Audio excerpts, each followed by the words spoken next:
My name is Linda, and from a very young age, I knew I was different from other kids. While my classmates in preschool were busy playing in the sandbox or fighting over crayons, I had already grown used to the judgmental stares because of my size.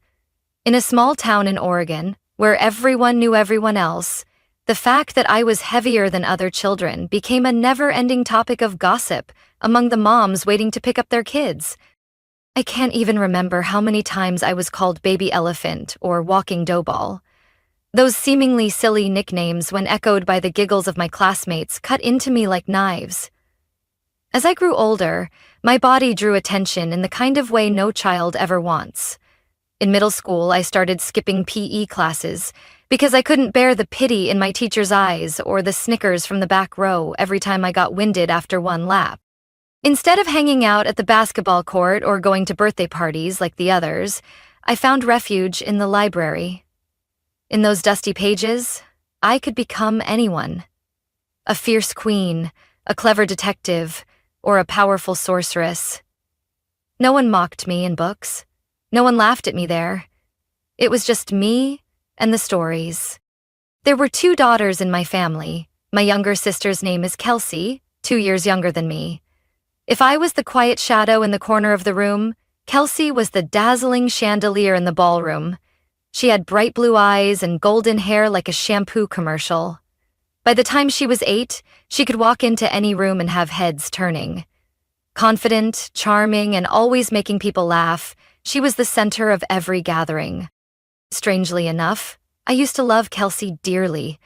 When we were little, I would help her tie her shoes, read fairy tales at bedtime, and protect her from nightmares. I thought I was a good big sister, maybe even her role model. But things began to change when Kelsey started high school. She suddenly turned cold, as if we had never been close.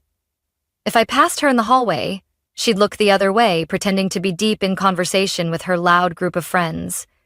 I used to think she was just trying to fit in, but over time, I realized it wasn't just distance. It was shame. I had become her joke. At first, it was whispers behind my back. Then came the knowing giggles whenever I happened to walk past her group in the cafeteria. I still remember the day I accidentally dropped my lunch tray amidst the murmurs. She was the first to clap and laugh. I stood there, on the verge of tears, while she beamed in the middle of chants of, "Waddle Linda!" It hurt even more to realize Kelsey didn't just stay silent while others mocked me. She joined in. Her jabs, disguised as teasing, always aimed at the things I felt most insecure about. One time she blurted, "If you wore that dress, the fabric would probably cry." I forced a smile, but my heart ached. I once tried talking to our parents, hoping they'd understand how hurt I was. But all I got was a slight shake of the head and the same old line. "She's just joking. Don't be so sensitive." They always defended her, always expected me to be the bigger person, because I was the older sister. As the eldest, I was supposed to be more mature, but I was just a girl. A girl who needed love, who felt pain when insulted, and who longed for a family that would truly listen. Instead, I grew up feeling like I was an afterthought in my own story. And I didn't yet know that those wounds were only the beginning of a much longer, more painful journey, but also the one that would lead me to the strongest version of myself. I started to realize something clearly when I was 15. To my family, I only had value when I excelled. Not when I was kind. Not when I tried to do the right thing. Only when I brought home straight in. When I won first place in the school speech competition, my mom told the whole neighborhood. When I was invited to join the state honor team, my dad threw a little backyard party. Those were the rare moments I saw pride in their eyes. And it was also during those rare moments that I understood, more than ever, the love I received was conditional. On all the other days, I was just a shadow in my own home. Kelsey was different. She didn't need good grades. She didn't have to stand out for anything. She just had to walk into a room and smile, and all the attention was hers. My parents saw her as a precious gem, cheerful, vibrant, adorable. While I was always labeled the quiet girl with her nose in a book. Every afternoon, while I was trying to study in my room, Kelsey and her friends would burst in without knocking. They'd sprawl across my bed, munching snacks and laughing out loud. "Oh my gosh, is that a dress or a camping tent? Hey Linda, what are you doing with all these books? Building a wall to keep out boys?" I held back tears, hugging my notebook tight. I didn't want them to see me break. Not once did my parents step in to defend me. I remember running downstairs, voice trembling. "Mom?" I told Kelsey not to come into my room without knocking. They keep making fun of me. Mom just waved her hand. "Oh, please, she's just teasing. Why are you taking everything so seriously?" Dad glanced up from the TV. "You're the older sister. You should be more tolerant. Don't let little things bother you." Little things. That's what they called the constant ache inside me. The only time they truly looked at me differently was when I got into advanced honors math. That day, Mom immediately called Grandma to brag. Dad took me out to dinner, a first. I almost believed I was finally being seen. But just a few days later, as I was studying in my room, Kelsey barged in with her friends again. She yanked the study sheet from my hands and read aloud in front of everyone. "The slope of a line passing through 2 points is..." Oh my gosh, what is this even for? Calculating the angle of loneliness? Her friends burst into laughter. I snatched the paper back, furious. "Get out of my room." Kelsey rolled her eyes. "Why so serious? You've been stuck in books so long you forgot basic manners?" I ran downstairs to tell Mom again, my voice cracking. She didn't even look at me as she repeated that same old line. "She's just trying to have fun. You need to relax, Linda. Don't be so uptight." I stood there, heart sinking. A part of me had stopped hoping they'd ever take my side. Every time Kelsey made a joke at my expense, every time Mom said I was overreacting, a piece of me wore down. As Kelsey got older, she became more skilled at cutting me down without leaving a mark. In front of our parents, she'd say sweet things like, "I just want Linda to be happier." But behind their backs, she'd whisper to her friends, "My sister? She'll never have a boyfriend. Unless books can fall in love." I started spending more time at the library or staying late at school under the excuse of extra studying. In truth, I just wanted to avoid feeling abandoned in the place that was supposed to be home. I used to think if I worked harder, achieved more, they would love me more. But slowly I realized affection isn't something you earn with report cards. It's not something you win by being the top student in school.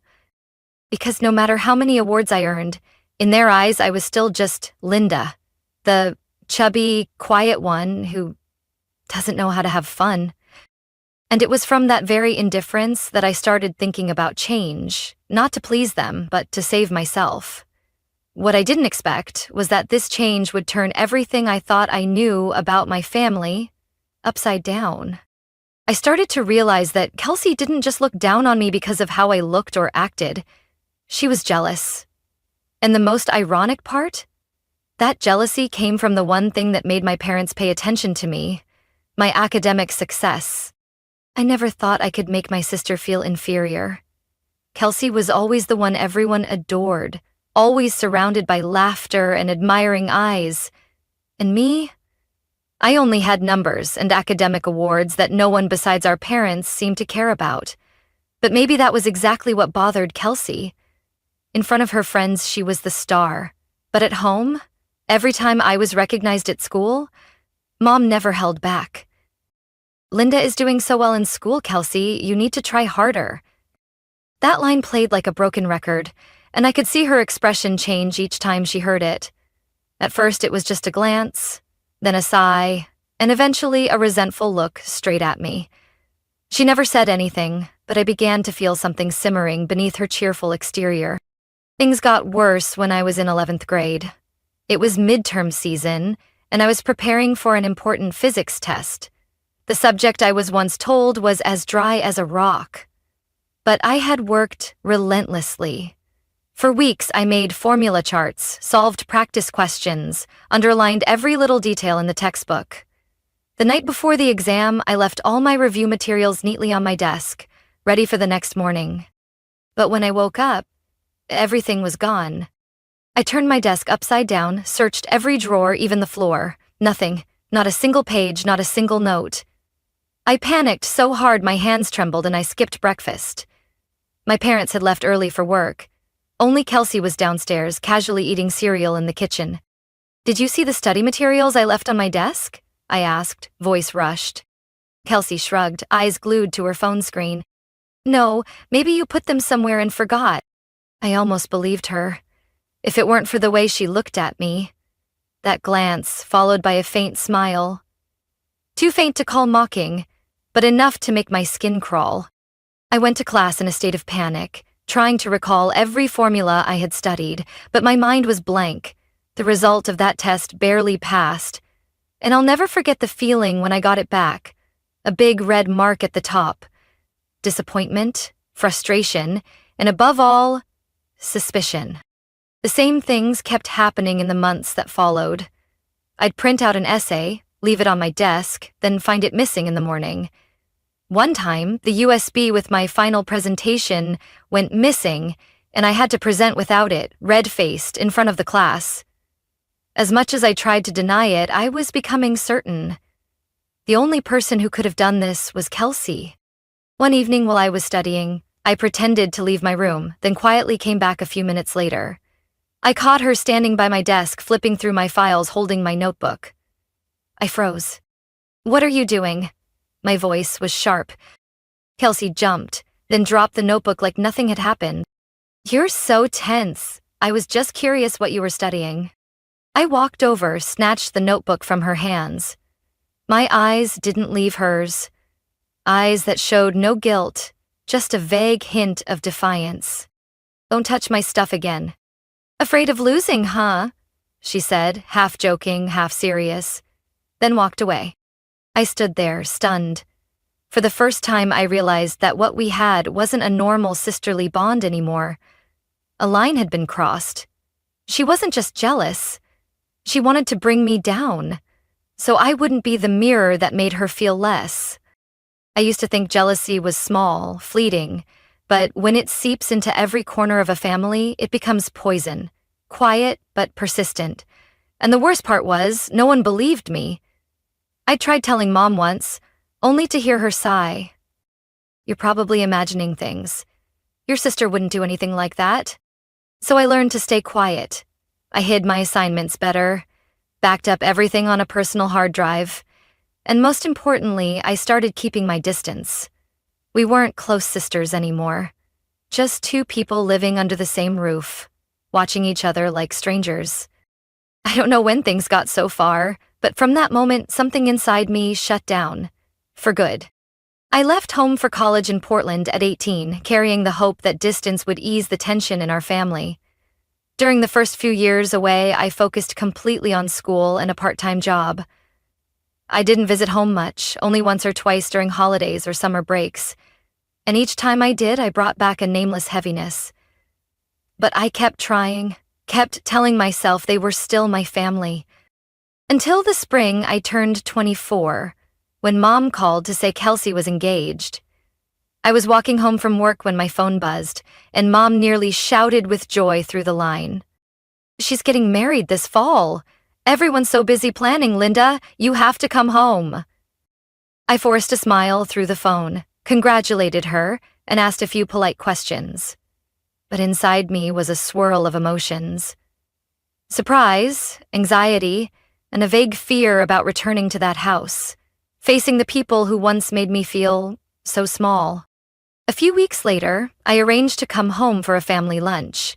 Mom said they'd go over the wedding details. Sitting on the bus, I kept telling myself I was an adult now, with a stable job, living independently, and there was nothing to fear. But the unease lingered, clinging to me like an old shadow that had never left. That afternoon, the whole family gathered around the familiar wooden dining table.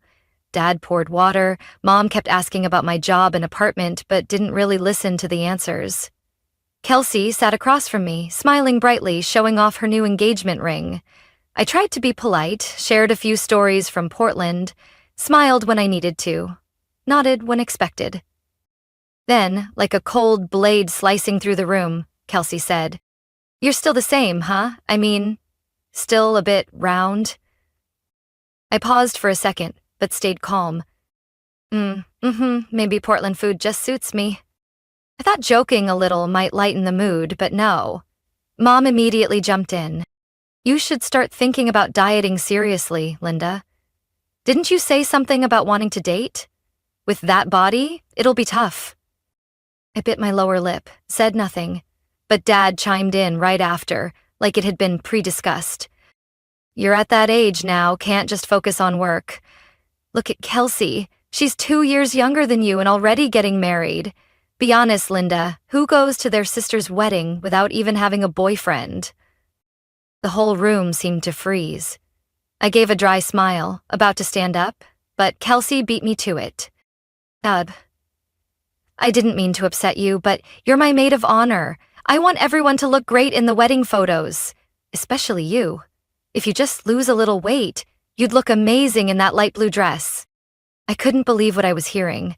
Not just because she suggested I lose weight, but because of how the whole family talked about my body, like I was a prop that needed adjusting to fit the scene. "So, you want me to change myself, just so I don't look off in your wedding photos?" I looked straight into her eyes, trying to stay composed. Kelsey smiled, shrugged.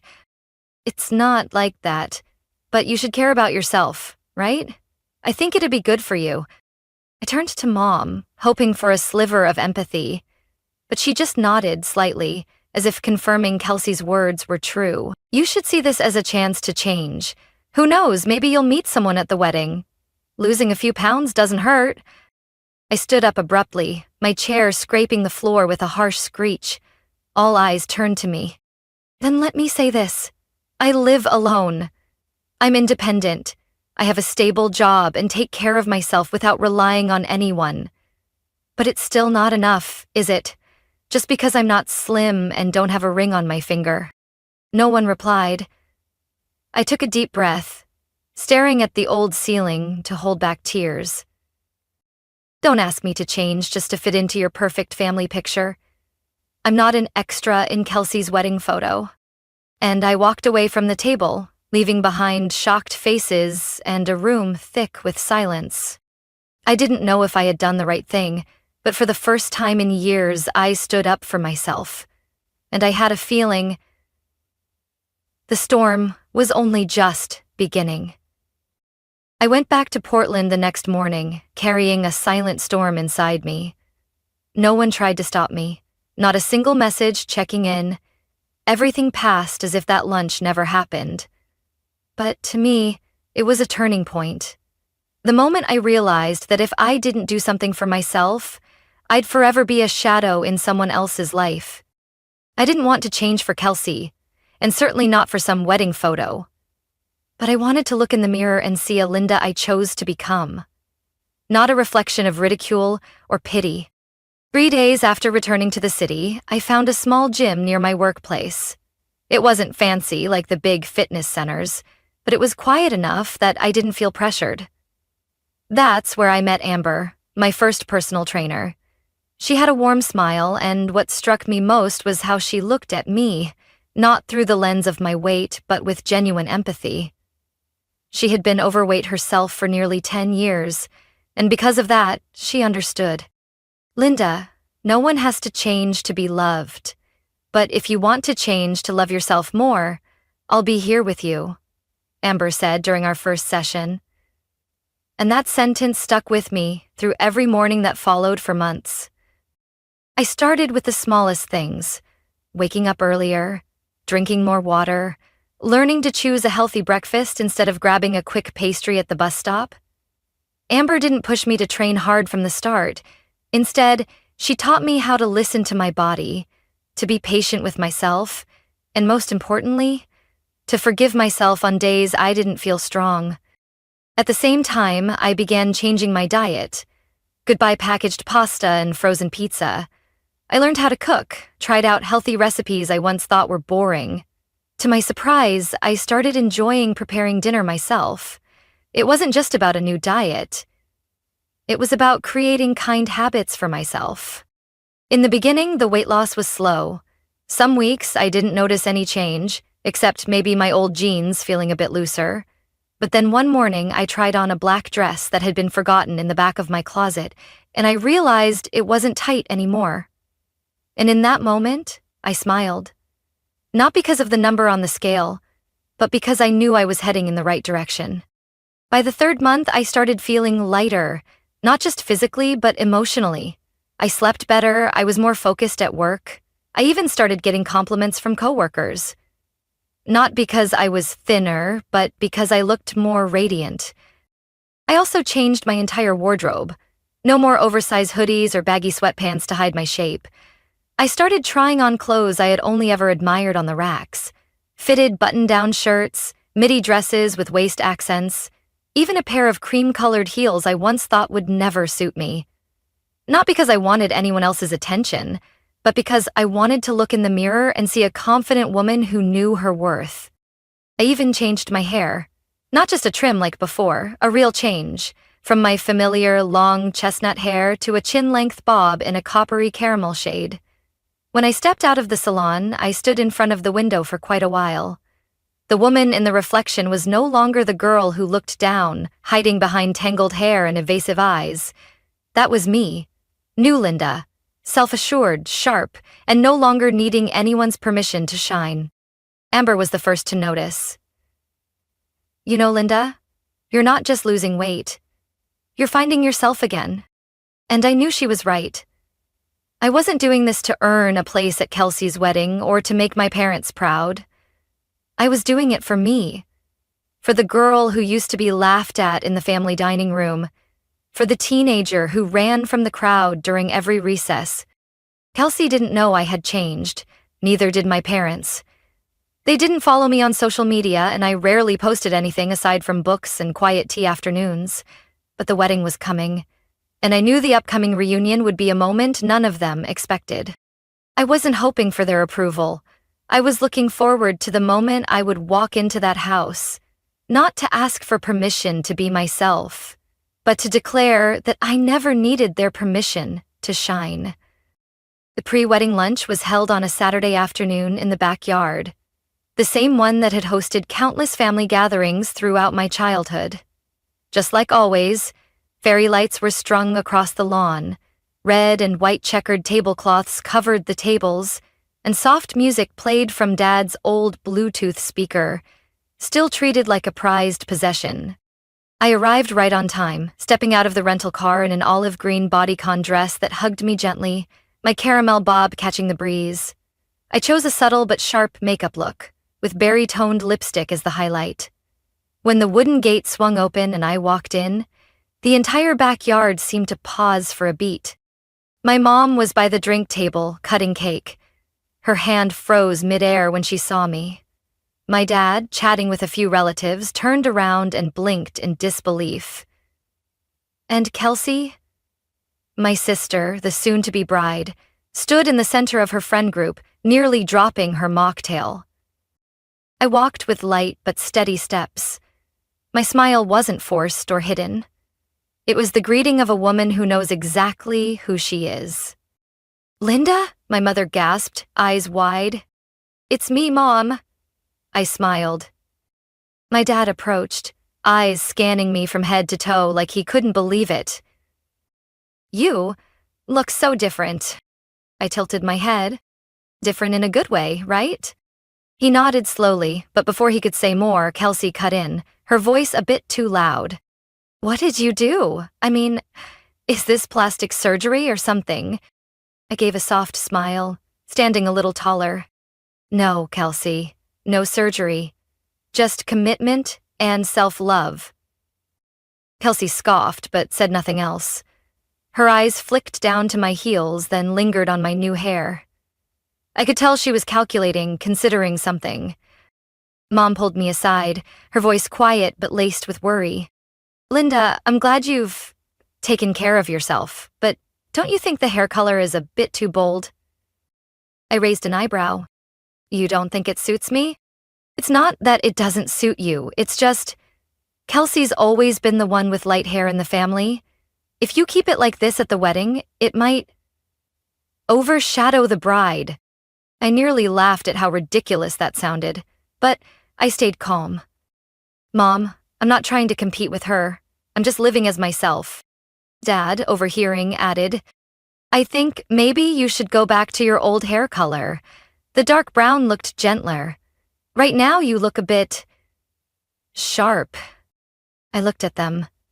These were the people who once ignored my silent tears every night, who defended Kelsey when she barged into my room to mock me.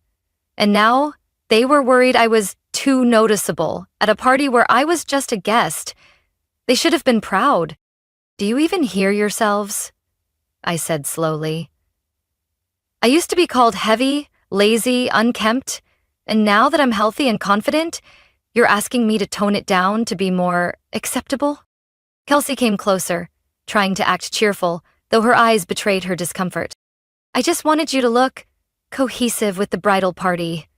That hair color won't match the dress tones. I rolled my shoulders back and met her gaze. If you need everyone around you to look the same so you can shine, then this isn't a wedding. It's a performance. The air between us grew noticeably colder. A few nearby relatives began whispering. But I didn't care. I was no longer the Linda who kept her head down, avoiding every gaze. I'm not changing just to be someone else's background, I said clearly. Not now, not ever. Kelsey froze, eyes scanning the room for support, but no one spoke. I walked straight to the refreshment table, poured myself a glass of lemonade, and sat down like I belonged. Because truly, I had never abandoned myself. I knew, from that moment on, my family would look at me differently. Maybe with surprise, maybe with discomfort. But it didn't matter anymore. I thought I was used to being scrutinized by my family, but that day, during what should have been a harmless lunch, they pushed me to the edge once again. The tension in the air thickened after that comment about my hair, but instead of easing up, my mother decided to stoke the fire. Her voice strained with annoyance. Linda, I'm just being honest. That bright hair makes you look unfamiliar, like someone else. I smiled faintly, setting my lemonade down. Maybe because I'm no longer the girl you used to know, the one you never truly cared about. She froze. But I didn't stop there.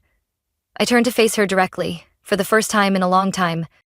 You used to tell me to accept myself, to relax when people made fun of me, even when it was your youngest daughter. But now that I'm confident, more in love with myself, you find me strange. Her eyes wavered. I saw the conflict in her face. Part anger, part helplessness, part fear. Or maybe it's because I'm no longer in the same place. Beneath my sister, easy to overlook, easy to control. My tone was no longer soft. My dad, who'd been silent the whole time, suddenly tapped his spoon against his glass. Linda, don't take this too far, it's just hair. But if you want my opinion, your old hair looked softer, more feminine. I tilted my head, smirking. Dad, with that shiny bald head of yours, maybe it's best not to comment on other people's hair, unless you're sharing tips on how to need zero grooming. The whole table went still. Kelsey choked a little on her juice, failing to stifle a laugh. But then she looked up, her eyes sharp. Don't think you're all that. You lose a few pounds, change your hair, and suddenly you're a whole new person? If you're so confident, how come you're still alone? I looked at her, my gaze calm, my voice like steel. And you? Are you sure you're not the insecure one? Looking in the mirror each morning, realizing you're no longer the center of attention? Kelsey's eyes widened, lips pressed tightly together. I went on. You used to call me fat, messy, and careless, but look at yourself now. Squeezing into a dress you have to hold your breath to zip. You think I don't notice? Her face turned from pink to pale, then flushed red with embarrassment. I wasn't being cruel, but after years of silence, I couldn't keep swallowing their barbs without a reply. I stood up, adjusted my dress, and spoke with steady clarity. I've tried so hard to become someone this family could be proud of, but apparently, whether I'm fat Linda or slim Linda, it's still not enough.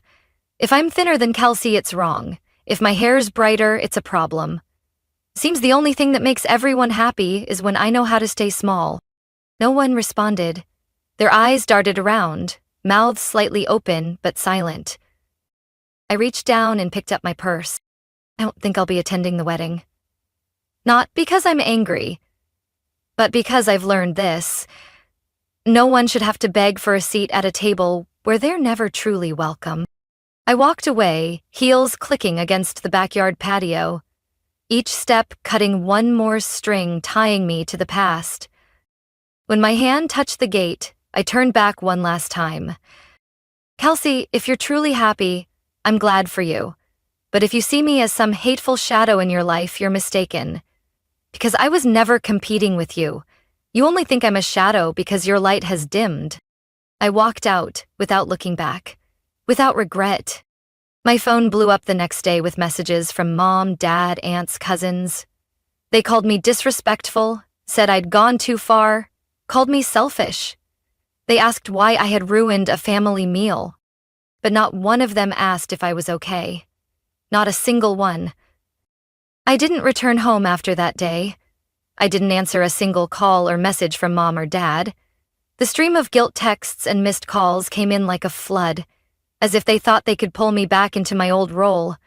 The quiet daughter, the agreeable one, the one who endured.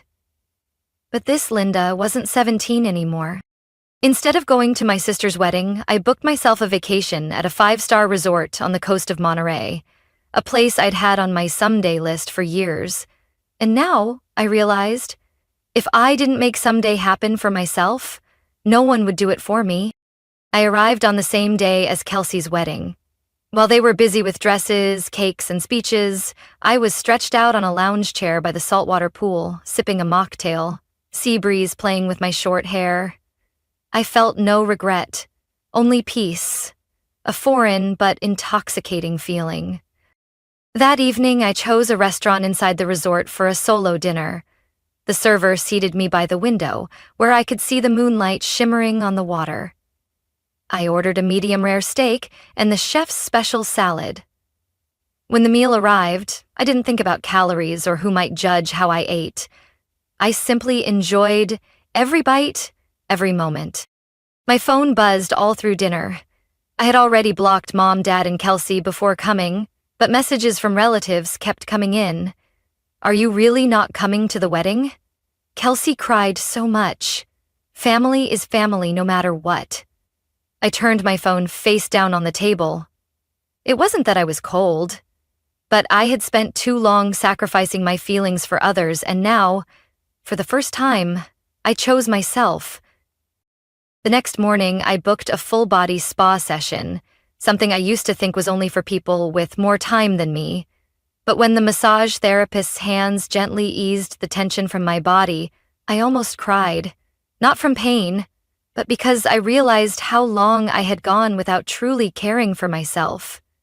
I had been strong, resilient, but also too harsh with my own soul. That afternoon, I took a walk on the beach. The soft sand under my feet, gentle waves kissing the shore, and the salty breeze awakened all my senses. I opened my phone and posted a photo of my back, facing the sea, with a short caption, "Freedom isn't escape. Freedom is knowing you have the right to choose." I didn't tag anyone. I didn't mention names, but I knew the people who needed to see it eventually would, and I no longer feared what they would think.